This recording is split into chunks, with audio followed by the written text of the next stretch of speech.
organizer. Hello, March Against Monsanto marchers in Kelowna. Are you all ready to march all over Monsanto today? I thought I'd start out. There's been some solo marchers that are coming here today and they wanted to march and didn't want to march alone. I have a sign up here on the pole to the right and you can all gather there. Solo marchers gather there. This is our third event here in Kelowna. We are one of 52 countries, 362 cities across 6 continents, all marching against Monsanto and GMO foods, from South Africa to Asia to the Caribbean. Monsanto owns patents on life, including plants, animals, and human genetics. This corporation is buying up more and more of our seed companies, including organic, taking major control of our food supply. Who here has a problem of Monsanto owning our food supply? Yeah! Monsanto is corrupting our food supply with genetic manipulation. They have monopoly on our food and on all the chemicals, or most of the chemicals, to produce this food. They firstly manufactured Agent Orange, DDT, PCBs, aspartame, and dioxin. And now this same company is spraying our produce on our family's dinner plates. What do you think about that? Long-term human safety studies by our own government are non-existent. We are one big, huge laboratory experience. But you know what? No one's studying. We can also download the GMO Myths and Truths report. This is a free report online. They've just come out with a second edition with more damning information on Monsanto and GMOs. You won't find that in the mainstream media. And there's lots of information on CBAN. Please join my Facebook page. That's different from the event page. We'll be announcing another march next year, and maybe even one prior to that. We join the world. Yes, we can make a difference. We have stopped the release of GMO alfalfa this spring with people like you and I. We have stopped the EnviroPig. March Against Monsanto supports local farmers, beekeepers, and sustainable food systems. You know what? We march to protect our food supply and the environment. We march to protect our apples and our salmon. We march to protect our bees from the colony collapse, which Monsanto has played a major part in every single study. We march for food freedom and the right to save our own seeds. And the most important, we march for our health. We march, and this is why I'm here today, we march to leave the next generation with food security, biodiversity, and the protection of our planet that sustains us and our children. Seeds belong to the farmers and to the people. No patents on life, Monsanto! This is why we march against Monsanto, and we're not going to go away. March against Monsanto every day. Let's make some noise out there.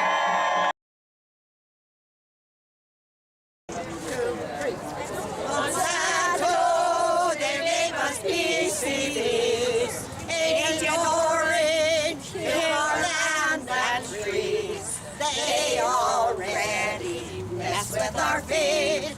They got plans for everything from milk to seed.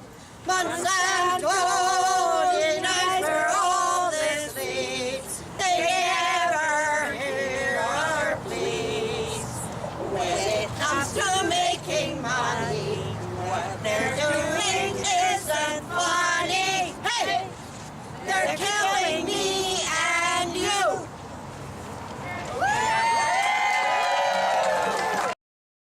Here today, this is our third March Against Monsanto. She's 96 years old. Let's give a hand to Brenda. Good morning, everyone. Really brief here. I know we're all anxious to get out on the walk. I'm here to just say a few things for the Council of Canadians, which have a table over there.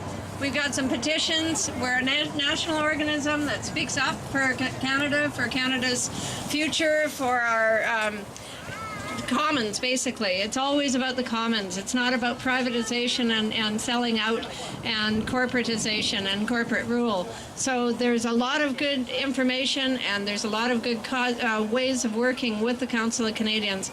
Together we are stronger than when we're all individual. All right, that was Carol. Oh, hey, wait a second. Treat for you, real quick one. You guys know the True Food Foundation? Okay, I want you guys to welcome Heidi Osterman. Lori, great job. I'm never going to organize another event when I have Lori. Woo! I have 3 quick things to tell you before the keynote speaker. One is an update on the Arctic apple. Have you heard about the Arctic apple? Yeah. What do we think about the Arctic apple? Yeah.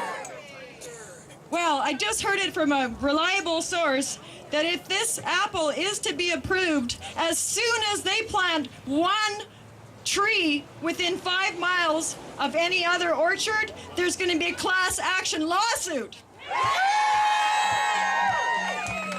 In Berlin, people are peeing out glyphosate. They're peeing out weed killer. How can that be? Europe doesn't allow GMO crops to be planted. Well, here's a little dirty secret from the dark side of the farm. Many farmers, conventional and GMO, spray Roundup. So our crops are heavily sprayed with Roundup. But regular farmers are now spraying their crop purposely to kill it right before harvest. So instead of just cutting down the wheat, they spray it with Roundup to purposely kill it, and then it goes directly to be milled and directly into your bread and into your donuts and everything else. And that's for oats and pulses and beans. So don't panic, eat organic. Don't panic, eat organic.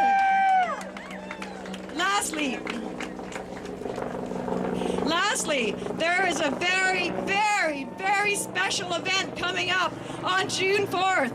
We have a rock star of the GMO world. We have Jeffrey Smith coming to Kelowna. Woo! Jeffrey has been an activist for 16 years, and he's written the book Genetic Roulette and Seeds of Deception, and he has a documentary as well. He will be speaking. He's given over 5,000 speeches in 40 countries on every continent, and we're lucky to have him here. He's going to be at the Okanagan College on June the 4th. I have invitations. It's $10 at the door. These guys don't come cheap, but they are worth it. This is the expert in the world. He will tell you everything. Best slideshow I've ever seen. So if you'd like an invite, I'll have them at the table over here. Okay, so I'm going to get this right the first time. I'd like to introduce Tirso Gonzales. He's the Assistant Professor of Indigenous Studies at UBCO. Tirso Gonzales completed his doctorate in rural sociology at the University of Wisconsin Madison. His scholarly work includes Indigenous strategic vision, Indigenous biodiversity conservation, ecosystem management, food security, and climate change. Please put your hands together for Tirso Gonzales. Thank you very much. I would like to say a few words in the language of my mother. I come from Peru. My native language is Aymara, so allow me to say a few words in Aymara. Askiurufan Hilatanaka, Cuyacanaka, Nayana Sutijaja, Tirso Gonzales. The translation is, dear brothers and sisters, let's have a great day. My name is Tirso Gonzales.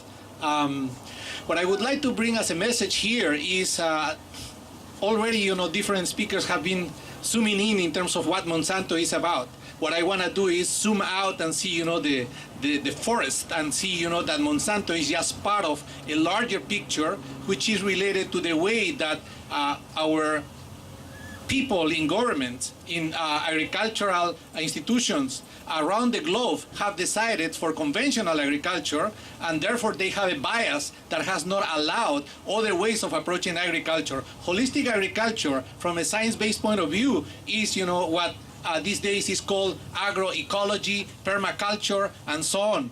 But the oldest type of holistic agriculture that we have in the world for more than 10,000 years comes from indigenous peoples, indigenous agricultures. And just one thing, we all are in the beginning and in the end indigenous to the place where we are. So therefore, what you're doing these days here is, regaining strength on who you really are, which means becoming native to your place, becoming native to your country, becoming native to this place, the world, the earth as a whole. So in that situation, what we see is that our governments are not basically leading us in order to make the most fundamental connections with life. In these days, we are living for the first time in history, in human history, a global, environmental, ecological, ethical, moral, economic, and spiritual crisis. And that is what we need. That is what we need to remember. That is what Indigenous Studies is trying to do within the university. That is, what the university is promoting in order to reconnect, in order to remember who we really are, remembering and move all together, because we are not above nature. We are part of nature. So therefore, we have to co-evolve in this process. One more thing. Somebody said in a beautiful way what colonization is about. And unfortunately, the dominant type of science that is leading agriculture, comes from the colonial mentality. To make things very simple, colonization, if you split the word, is colonization, which is, colon is a part of our system, and is the digestion of one culture by another culture, right? And what is happening is that dominant conventional agriculture is trying to digest all of us. And we are not going to allow that, because we know that there are other ways of producing as much or more food than what is being produced today. So fundamentally, this is what I wanted to say. We have to continue the path of becoming native to this land, because this is the path towards re-engineering what democracy is about, what food democracy is about, re-engineering our institutions within the Ministries of Agriculture, within the Ministries of Education, within different institutions at the supranational level, like at the United Nations, and banks like at the World Bank, or the Inter-American Development Bank, or the Asian Development Bank, or the African Development Bank, because they are pushing towards a type of agriculture that is not conducive. I want to leave you just with one more message. A scientist recently did a very thorough approach to what is going on with this GMO debate. And fundamentally, he said, we are far away from scientific consensus. So concerned scientists are saying that we need at least a moratorium of 5 more years in order to basically realize about the challenges that, the GMO food is bringing to us. There is no consensus on GM food safety. There are no epidemiological studies investigating potential effects of GM food consumption on human health. Claims that scientific and governmental bodies endorse GMO safety are exaggerated or inaccurate. The European Union Research Project does not provide reliable evidence of GM food safety. List of several hundred studies does not show GM food safety. There is no consensus on the environmental risks of GM growth. And finally, international agreements show widespread recognition of risks posed by GM foods and crops. So I am so happy to belong to this community and feel all the strength and vibrations that are, basically part of regeneration, regenerating life, and, creating a better place for the future generations that, are, coming to this place, to Mother Earth. Thank you very much. Yus Pahara.